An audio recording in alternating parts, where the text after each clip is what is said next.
Amancio Ortega is one of the most enigmatic and influential figures in the global fashion industry. He's the founder of Inditext, the fashion empire behind brands like Zara, Massimo Dutti, and Bershka, and one of the richest men in the world. Yet, despite his extraordinary wealth and global success, Ortega remains a deeply private individual. Unlike other billionaires who make headlines and appear frequently in public, Ortega rarely gives interviews, avoids flashy lifestyles, and lives much of his life outside the public eye. Still, his impact is undeniable. Through revolutionary ideas about fast fashion, supply chain efficiency, and consumer trends, Ortega changed the way people shop around the world. This is the story of how a poor boy from Spain built a retail empire from the ground up and reshaped the entire fashion industry along the way. Part 1. Humble Beginnings in Spain. Amancio Ortega was born on March 28, 1936 in Bastongo de Arbas, a small village in León, Spain. His early life was far from luxurious. He was the youngest of 4 children in a working-class family. His father was a railway worker, and his mother was a maid. At the age of 14, Ortega dropped out of school and started working as a shop assistant in a local clothing store in A Coruña, Galicia. It was there that he first encountered the world of fashion, not on the runway or in design studios, but behind the scenes, working with fabrics and learning about customer needs. Those early years had a deep influence on Ortega's worldview.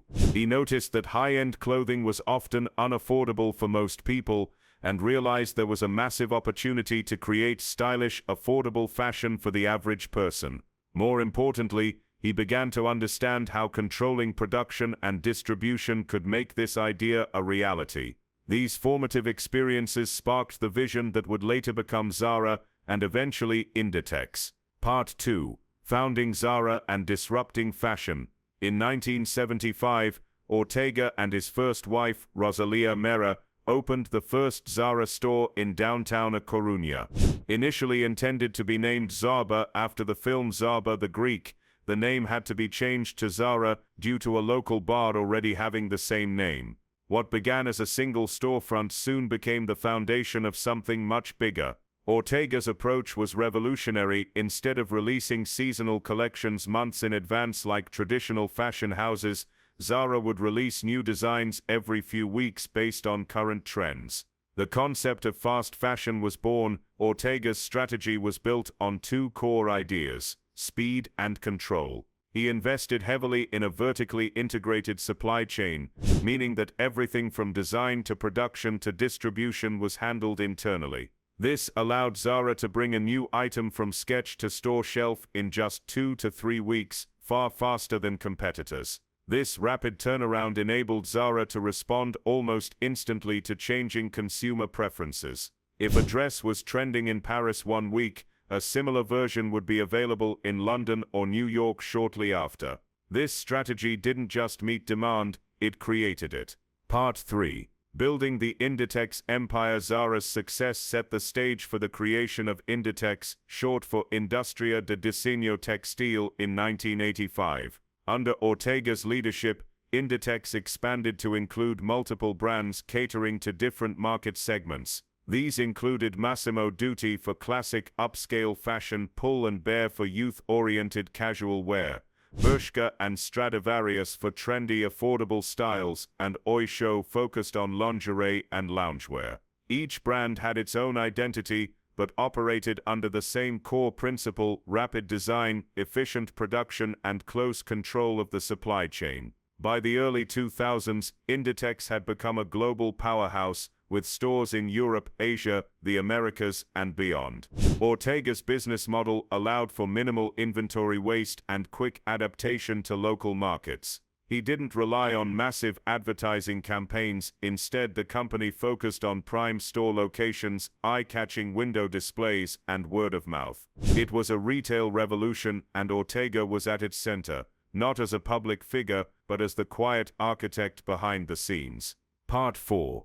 A billionaire in the shadows. As his wealth grew, Ortega remained steadfastly private. For many years, there were only a handful of photographs of him in the public domain. He rarely spoke to the media and avoided interviews almost entirely. Unlike many billionaires, he didn't flaunt his fortune with luxury yachts or media empires. Instead, Ortega lived in a modest apartment in A Coruña and maintained a low profile. He was known to eat lunch with his employees at the company cafeteria and dress simply, often in the same type of blazer and blue shirt he had worn for decades. This humility extended to his management style. Ortega believed in flat hierarchies and open communication. He kept his office door open and expected executives to stay in close touch with store managers and customers. Decisions were made quickly, and bureaucracy was kept to a minimum. While he officially stepped down as chairman of Inditext in 2011, Ortega remained involved in the business, and his values continued to shape the company's culture. Part 5. Real estate and diversification. Though best known for fashion, Ortega has also become one of the largest real estate investors in Europe. Through his investment company Ponte Gadea, he has quietly acquired a vast portfolio of properties, including iconic office buildings in London, Madrid, New York, and Chicago. These investments bring in billions in rental income and serve as a way to preserve and grow his wealth beyond retail. This real estate empire complements Ortega's conservative financial approach. While many wealthy individuals diversify into risky ventures or emerging tech, Ortega focuses on tangible assets with stable returns. His approach is methodical and deeply strategic. He buys high-value commercial properties in prime global locations, often leasing them to companies like Amazon, Apple, and Google. In doing so, he has built a financial cushion that protects Inditex's operations and supports his philanthropic efforts. Part 6. Philanthropy and Legacy. In recent years, Ortega has begun to engage more directly in philanthropy, especially through the Amancio Ortega Foundation. The foundation has donated hundreds of millions of euros to education, healthcare, and cancer research in Spain. One of its most praised initiatives has been funding the purchase of state-of-the-art oncology equipment for public hospitals.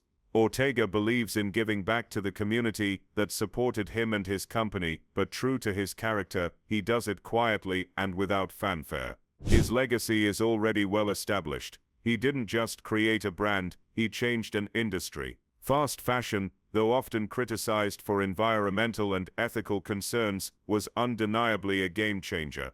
And Ortega was its pioneer. He proved that success doesn't require headlines, charisma, or constant innovation.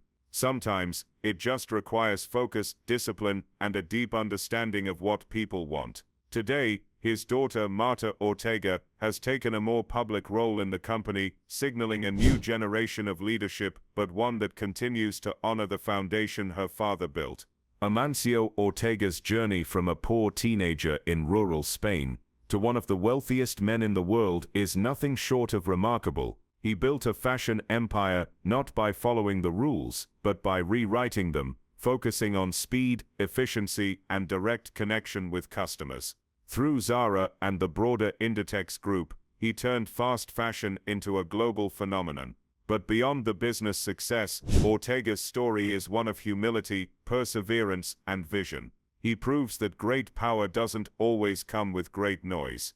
In a world full of personalities eager for the spotlight, Ortega stands as a rare figure, one who built a global empire, not with loud words, but with quiet, relentless action.